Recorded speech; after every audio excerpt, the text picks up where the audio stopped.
Good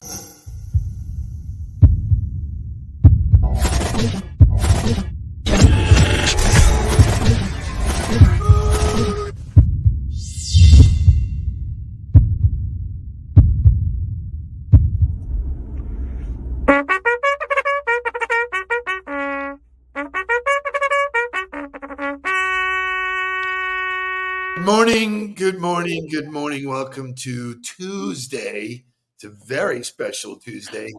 Lori, do you know why it's a special Tuesday? I think it's called Giving It Tuesday. is National Giving Day. And I thought, how appropriate that you're on the show because you spend your life giving and asking for giving. So, why don't you share with everybody what that day is? Yeah, today is a day to. I think it's a national day to encourage people to give back to nonprofit organizations, to causes that they're passionate about. So, of course, you are going to get inundated with emails and text and LinkedIn posts and all kinds of things. Um, I'm not so sure it's. I mean, when you look at it collectively, it's a lot, right? It raises a lot of money across the country. But I think individually for organizations, it's not always, it doesn't always raise the most amount of money because people just get so many, right? For me, I find it somewhat comical that after days and days of shopping, where Right. people have spent their money, and I shared yesterday, half of that money was spent in credit cards. That's the day they asked to give. I don't know. Maybe somebody should rethink that and say maybe before the holiday, the Tuesday Yeah. before Thanksgiving, you give to you first, give to charities first, and then whatever's left over you spend on yourself. That seems a little. Yeah. And I'll bet you the numbers for giving are not going to be the same as the numbers for buying. Correct. It's crazy. I Yeah. mean, and it's just shows you where people's hearts and minds are placed. But we did have a good conversation about brand yesterday. I Yeah. got lots of people that either used it in their social media, talked about it in my coaching calls. It just was never a thing. There was never a place for you to share at scale who you are. Most of the time you were buying the logo. Oh, I'm IBM, Bank of America, whatever the organization is, JA, I'm buying the organization first, the individual second. That's the big shift. And I love when people take what we're talking about and put it in their social media. Joy Linsky posted yesterday, which was really great. She said she's spent the day considering brands, and for she gave a couple of examples, and then she said finally on my way home I was listening to the Adam Grant podcast, and his the conversation that she talked about was the laws of attraction, and she said, perhaps I've enjoyed the constant reminders of how each one of us represents a living, breathing brand. But when she focused on it, it showed up. Mm. And that's sort of the takeaway, that it is something real. It is something you should pay attention to. And the more you pay attention to it, you see how other people's brands show up, either, great or genuine and authentic, as we talk about, or they don't show up at all. I mean, there's a lot of people who just don't take care of their own garden. So you are, or like Popeye said, I am who I What am. I am, what I am. That's right. Well, and it's just like anything else in life. Building a brand takes intentionality, right? It takes purpose. It takes work, right? I mean, It it is work. doesn't. Yeah. So, and being aware. I think when you're building your brand, I think that's the one thing you're more aware of what you're reading, what you're looking at, right? And because now you're looking at it in a whole different light. So the fact that you read is a brand statement. Makes you smarter, gives you ability to engage in, higher level conversation. So we'll have lots of this kind of dialogue this morning. Got a couple of great examples. We're going to talk about generous leadership. which I thought was a great Yeah. topic for you. I read a great article about, it's not genuine, not generous in the false way. It's being genuine about certain things, like not saying we're going to do something and then trying to save money. So it was a very interesting article. But before we do that, we always wake up. Wake up, everybody. Get up, get up, get up, get up. Wake up. Come on, come on. Wake up, everybody. Teach a new way. Maybe then they'll listen what you have to say. Wake up, everybody. No more sleeping in bed. No more about to thinking, time to thinking ahead. Come on.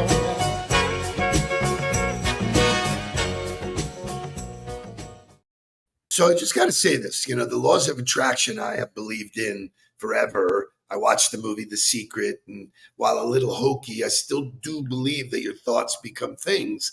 I was thinking that we haven't seen Shari Cedar in forever. And there she is. This morning. So, Shari, welcome back. Great to see you. Hope you had a great holiday. Shelby, great to see you. Casey, as always. Ryan Coleman, Patrice Jimenez, got her name right, thankful. She points out that it is a beautiful day in Miami. It is a beautiful day in South Florida. For Yes. all of the bitching and for as hot and as crazy as it gets here, today is like Chamber of Commerce Day, man. It is Gorgeous. so gorgeous. 60 degrees. Did my workout with Jake, and then I am using the pool as my cold plunge. It is a It's not nice. heated? Your pool is not heated? The pool on the sixth floor is heated, and that's where people do laps. The pool down by the marina is not, and so it was. It's cold on a normal day. Today was. I'm just, so I think maybe tomorrow we'll talk about cold showers and cold plunge. Well, I don't even want to tell you where my mind went. Okay, so Terrible. You're awful. Listen, the benefits of cold plunge are so dramatic in terms of weight loss, cell reproduction, all this kind of stuff. And then you get the opposite. Chris is up in New Jersey, man. He's freezing. Jake is actually going back to New York at the end of the week, and it looks like rain and cold and all the reasons why people come south. So anyway, so I wanted to talk about sort of the etiquette and how it affects your brand. So I did some homework, and I found Simon Sinek came up with this, which should be a great conversation. So let me show you the subconscious power of this device. What if I were to hold my phone while I'm giving this presentation? I'm not checking it, it's not buzzing, it's not beeping. I'm simply holding it. Do you feel like you're the most important thing to me right now? No, you do not. And this is an artificial environment. Now think about how often this phone is out while we're talking to other people. Hey boss, can I talk to you? Sure, what's on your mind?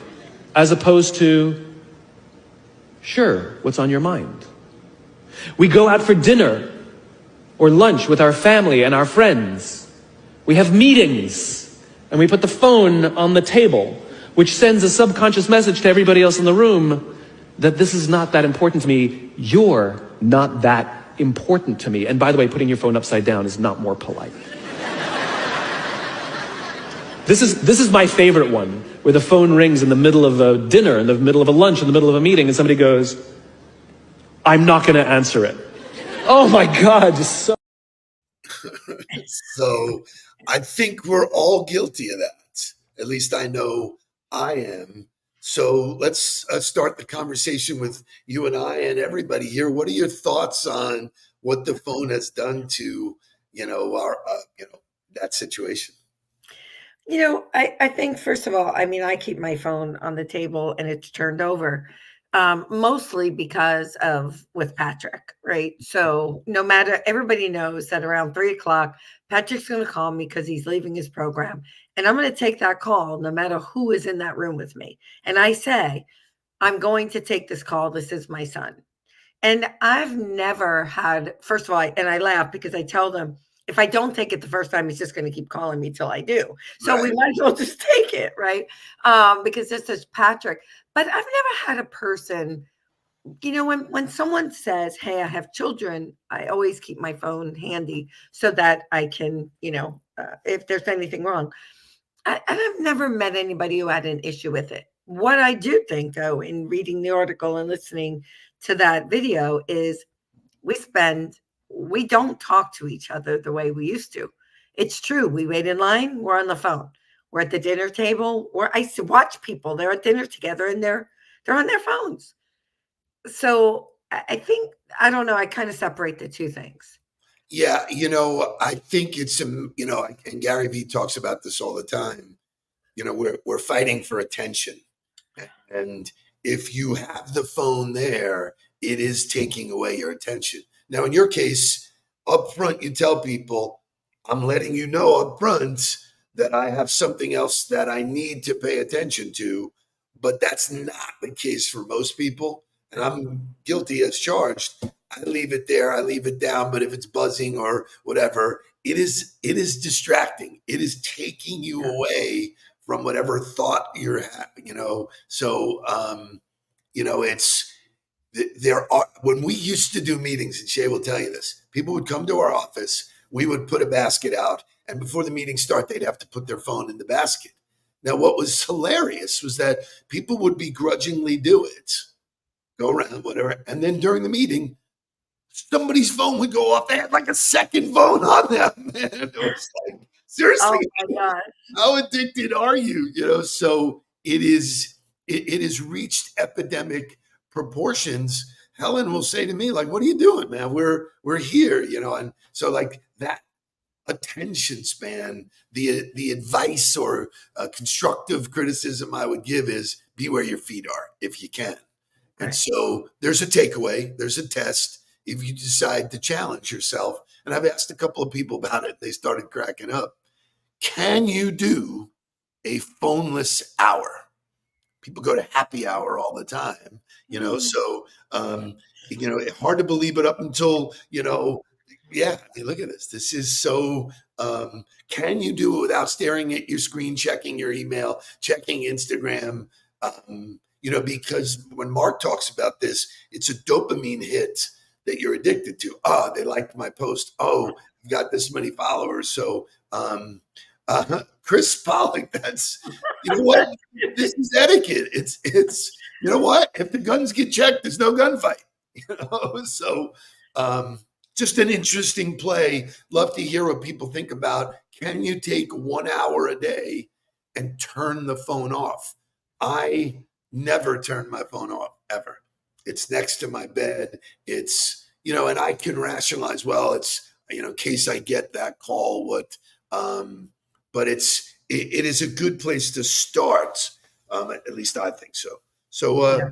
moving into this, what does Christian say at our dinner table? I have a box. We have a box. I love that. I love that. I think I'm actually going to reinstitute that when I have dinner. I will take dinner as a time to get away from my phone. So all of this is new, being available all the time. I mean, I remember I grew up in the cell phone business. I remembered having a beeper, and the beeper had all kinds of codes that would let us know, whether you were sending me a nice message or whatever. But fact of the matter is, we never used to be able to do this. We've created, 3 years ago, we created a live program that we are coming to you, and whether you catch it live or you don't, phones, screens in general are grabbing our attention. And there is something called the Zoom effect. Do you know what the Zoom effect is? Well, yeah, I mean, I read about it. It's how it affects your appearance, how you think about your appearance, how you become so critical about your appearance. So, listen, I'm more of a pet peeve when people turn their damn cameras off, right? Because they can't see their appearance, but that's another whole story. So the point of this particular story is that cosmetic surgeons have noticed a significant rise, like an 80% rise in people using I want to change the way I appear on screen to the reason for getting cosmetic surgery. That is absolutely ludicrous to me, but I guess, we're stuck staring at our faces all day long. I guess there is a chance that you could, they call it mirror gazing, where you're staring back at your face and you're saying, I'm dissatisfied with this. To your point, when the pandemic started and we were doing virtual presentations, we were early on, one of the first adopters to do that. I put it in the contract that you had to have all of your people sign in and be on camera, because I said to them, do you ever operate or do something in front of an audience that's wearing paper bags? So now Jay is the anti, because he is absolutely correct. He is better looking on the screen. He's a huge when we get in person. So anyway, this morning, just stuff to think about. Let's get to some motivational music about the telephone, and then we'll talk about generous leadership. How you feeling? Are you still the same? Don't you realize the things we did are for real, not a dream? I just can't believe they've all faded out of you. Oh, oh. Yeah, yeah.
Where did Lori go?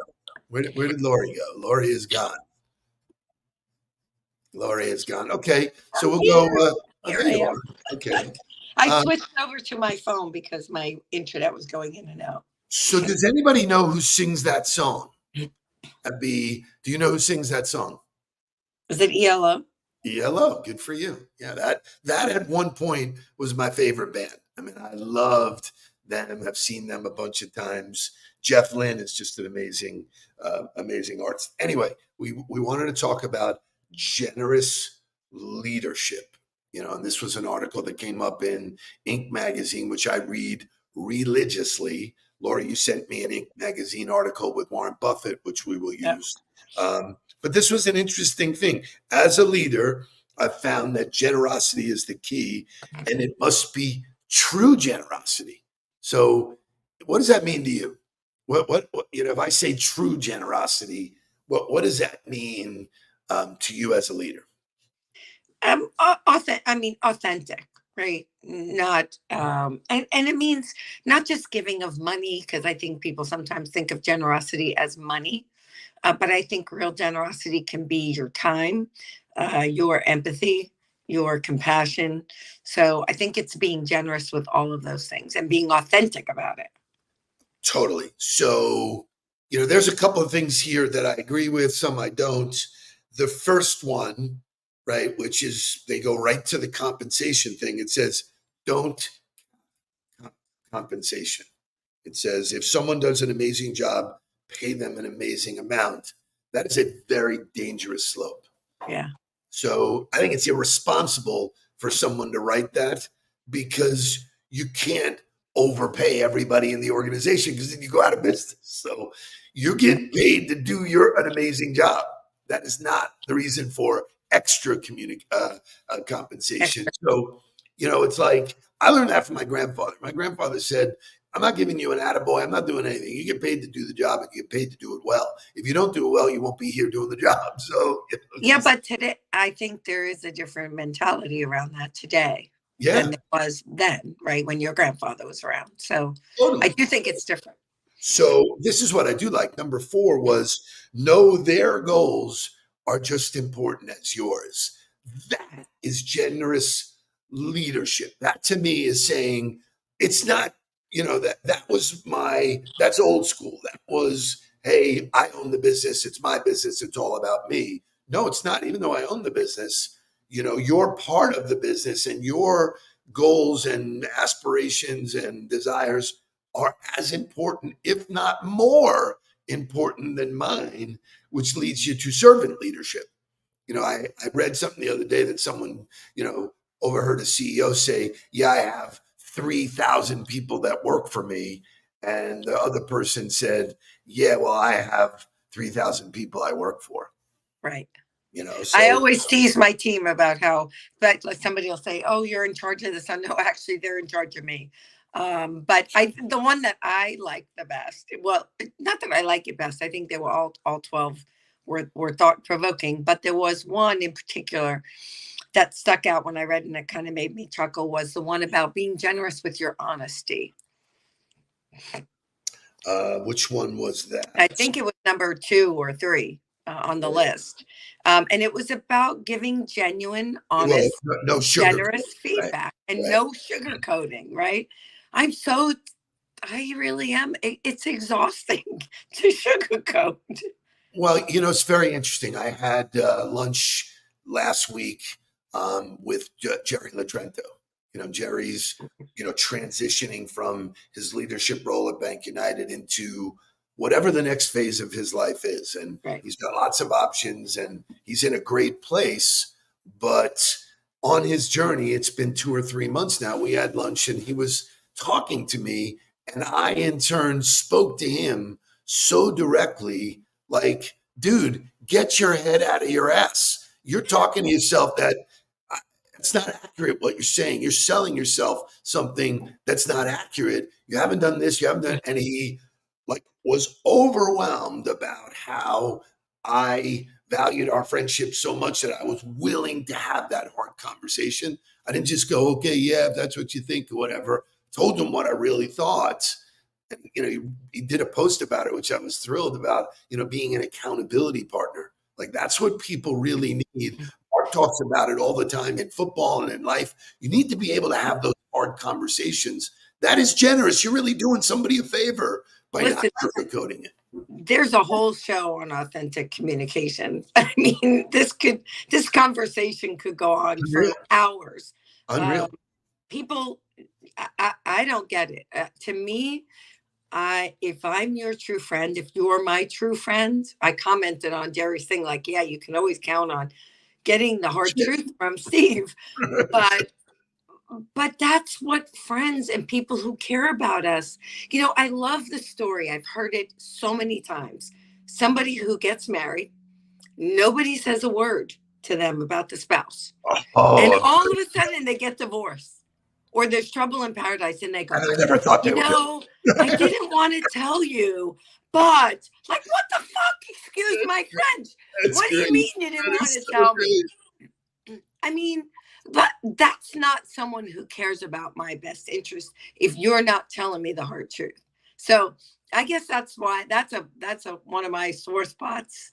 And I have such a tough time when people think because I'm being brutally honest with them, and I don't mean I say it brutally, but I'm just being totally honest with them, they take it like you're trying to hurt them. No, if I didn't care about you, I wouldn't waste my time. Yeah, it's I'm not sure why that comes easy to me to give that kind of feedback. They're from New York, and that's what we grew up with. I just don't want to go through the dancing around, but you're right that the wedding one is a good one where people have an opinion, but they don't speak up. They don't share it. Having hard conversations. Sherry, welcome back, because your comment is right. I have always recommended to people that large organizations have a board. I'm on the board for you, Lori, at JA. You can have a personal board. You can have 2 to 3 people that you are accountable to, who are going to give you the real story and tell you, hey, you said last quarter you were going to do this. And so you're absolutely right. It could lead to many conversations. I'll close with this. We had a conversation with Scott Smith. We'll be speaking at the True Network event in Palm Beach in January. And we got to talking about what he wanted us to, deliver on stage. And he said people genuinely have a hard time having a real conversation. They're like, okay, I got the virtual coffee. What do I say next? And what do I do? And he goes, it's fascinating that nobody ever talks about because they script it. And that's not genuine and not authentic. So lots of good topics, lots of good stuff. Thank you for sharing your time with me this morning. Mark is at a board meeting giving back. We will see you with him tomorrow. Get out, enjoy the weather. If you live in South Florida or you live somewhere where it's sunny, if it's cold, bundle up, drink hot chocolate, sneak a little whiskey. And And can I just leave? If you're going to get a million emails today. Pick the thing that you are most passionate about and make today a day to give. So I want to ask you a question about this. So I give all year long, right? I'm time, talent, treasure. I don't feel any fascination to give today because I give all the time. Is that right?